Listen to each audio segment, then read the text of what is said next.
yung suot ko. And then yung gift natin kay Ate Janice. Hello, Mr. Come here. Come on! So bossy. I'm not. So look, she's been violent already. You see it? Smile. I'm smiling.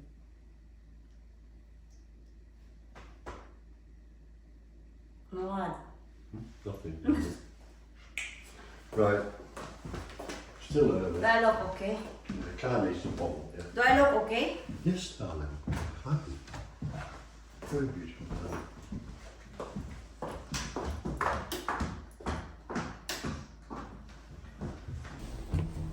Naalis na kami mga loves.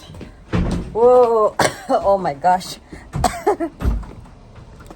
It's freezing.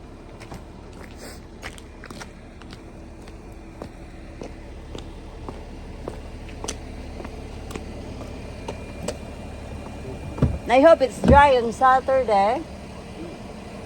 About this time because I'm going out Saturday. Is it? But it's cold. Oh, it's nice and warm in here.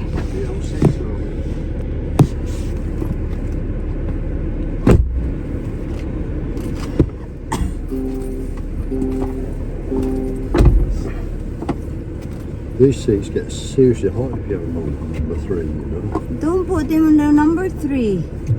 My bottom will be cooking. I'll switch the rear seats off now. I just put the warm them up, see? Oh yeah, warm them up. I've done. Do you want your seat on? Off. So, pipick upin namin sila Ate Janice sa bahay nila. Right, so I've got my phone. Don't put those in your bag now, then we don't forget them. Kailangan namin bumalik sa bahay mga palangga kasi nakalimutan ko yung gift ko para kay Ate Janice. Ay naku naman, buti na lang hindi pa malayo. Oh, someone is trying to overtake. Everyone is dashing.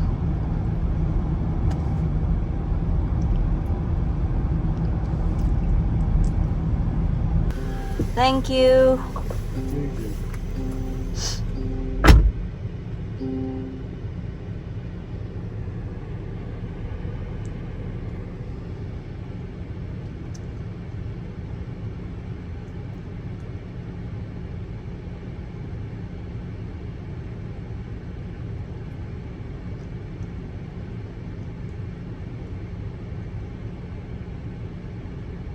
Unti ka na talaga. Unti ka nang walang dala.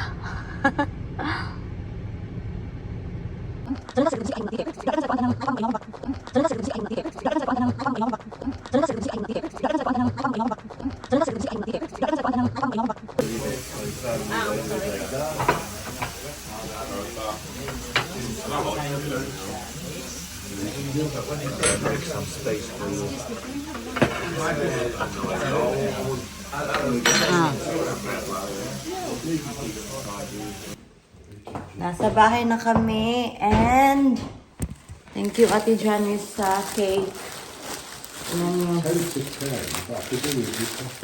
I would like a hot water as well please. So, napadala siya ng carrot cake, chocolate, chocolate ata itong dalawa.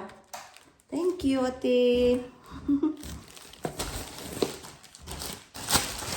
So, kung wala nang ganap mga palangga, matutulog na hindi naman matutulog, magkakapi lang kami and then magpahinga lang ng kaunti before matulog kasi busog. Excuse me. Kasi busog pa. Do you want a cake?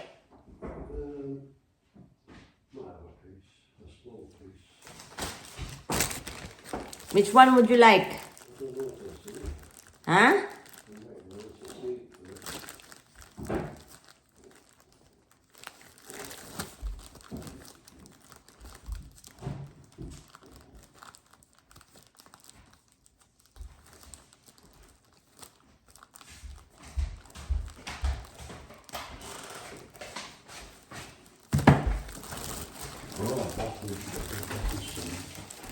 Got hot flopsy. Hot flopsy. Don't need it all that, do we? We just Have that. half. I don't want to eat. I just want a hot. You've had pudding. I just want hot drink. I'll put that in here, ha? Sobrang frosty ngayon, oh. Yan, nakikita niyo yan. And yung mga kuya doon, tingnan niyo, sobrang busy. Saan ba yun sila? Nasa behind ata sa digger. So, meron talaga sang hinahanap mga palangga na wire. Kasi dito kasi binabaon nila yung wire nila sa lupa. So, yung wire na hinahanap nila is sa electric. And I think nahanap nila kahapon. So, yeah, patuloy pa din yung trabaho nila. Anyway, tomorrow pupunta dito si Steve. Hindi ko alam kung ano yung gagawin, but si Steve at si Ate Janice pupunta sila tomorrow dito. Dumating na yung aking in-order na cotton. Yung mga sinulid.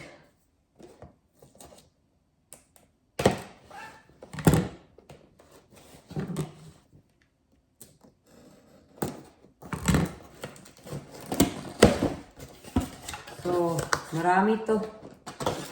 Ito lahat yung kulay ng sinulid natin. Yan. So, hopefully, yung green na trousers, meron ka kulay dito. Kasi kung wala, ay nako. Huwag na lang. So, yan. I'm pretty sure ito, kulay ko. And namili din ako ng box para sa paglalagyan ng mga sinulid. Ito po. Para organize ba. Yan. So, magtatahi tayo mamaya.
So, 1, 2, 3, and 4. So, at least marami na tayong sinulid. Wala na tayong problemahin dyan.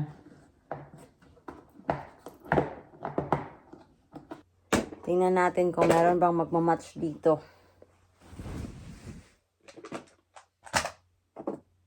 Yes, ito mga loves. I'm pretty sure. Yan, kakulay sila. Papakita ko to kay Mr. kasi hindi pa to niya nakita.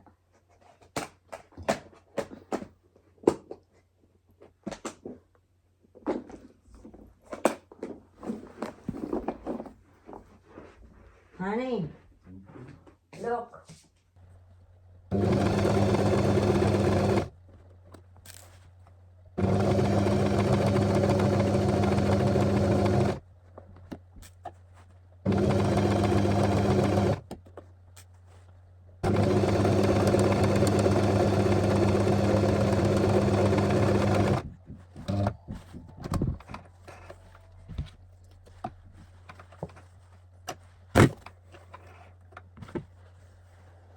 That's it. Finish na tong isang leg. Hindi siya perfect mga palangga. Kasi at the moment, I'm still struggling to make it into a straight line. So, minsan, may pag ganon siya. Pa-zigzag. But yeah.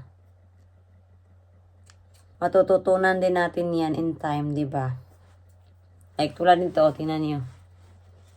Nakikita ba? Nag-zigzag dyan. Ay, ano ba naman to eh?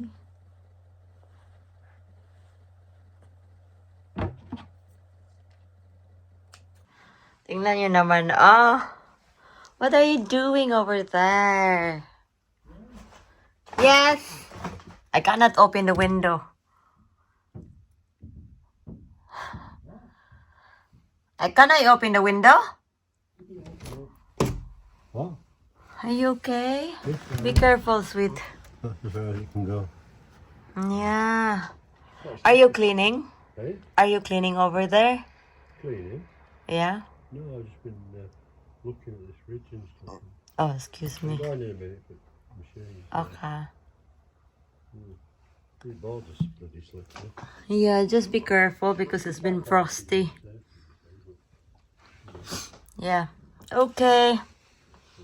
Bye-bye now.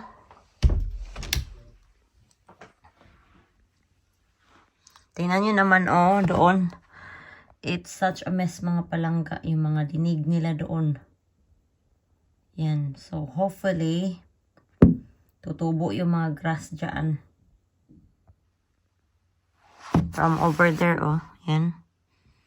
To there. Sobrang messy. Ito na mga love. So, natapos ko na yung dalawang trousers. So, yan. So, trinay ko na tong green trousers. Yung black trouser, I haven't tried it yet.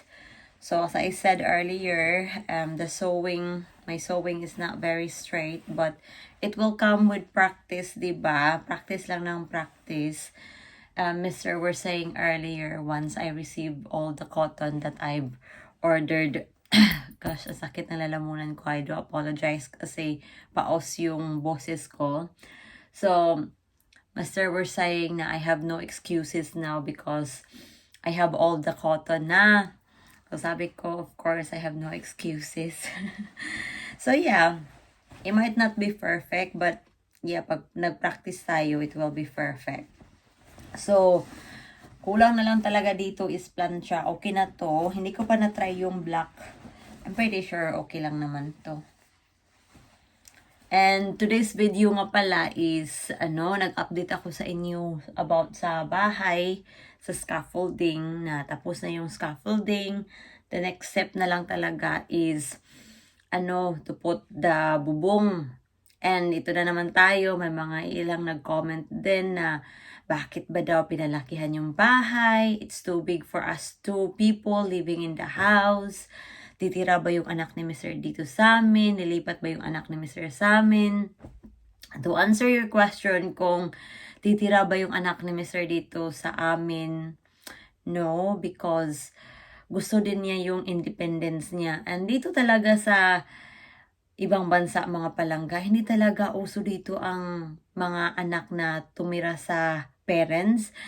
Hindi ko naman sinasabi na lahat but hindi talaga uso na yung mga anak. As soon as nagiging 16 or 18 na yung mga bata dito, na talaga, bumubukod na sa parents nila. So, yeah, yung anak ni Mr. Umalis dito sa bahay, sabi ni Mr. mga, pa ata, 15. Kasi, nagkakilala siya sa girlfriend niya, 15 pa sila din. Tapos, nag-live-in sila, ganito, ganyan. So, yun, talaga, walang chance na titira yung anak ni Mr. dito. Kasi, gusto niya yung independence nilang mag-asawa or nilang mag-partner. So,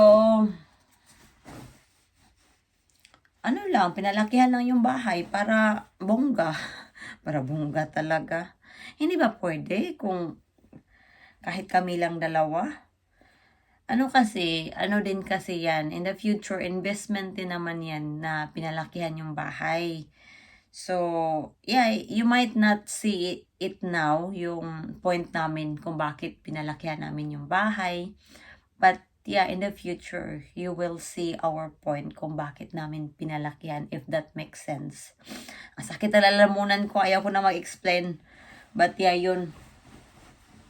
At kung may magtatanong pa kung bakit namin pinalakihan yung bahay namin, hindi ko na sasagutin kasi ilang beses ko na ito in-explain. So, magluluto lang muna ako mga palangga. Hindi pa naman, cooking time. Pero,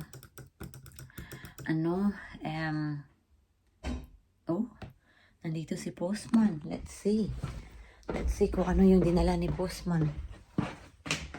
Until now, mga palangga, hindi ko pa din talaga masyadong napopronounce yung mga word. Parang, yung dila ko parang ganun ba? Ganun. Ay, hindi naman to akin. Kay Mr. pero sa council. Si John na lang yung ipapa-openon ko sa letter kasi alam ko ano yan. Importante yan.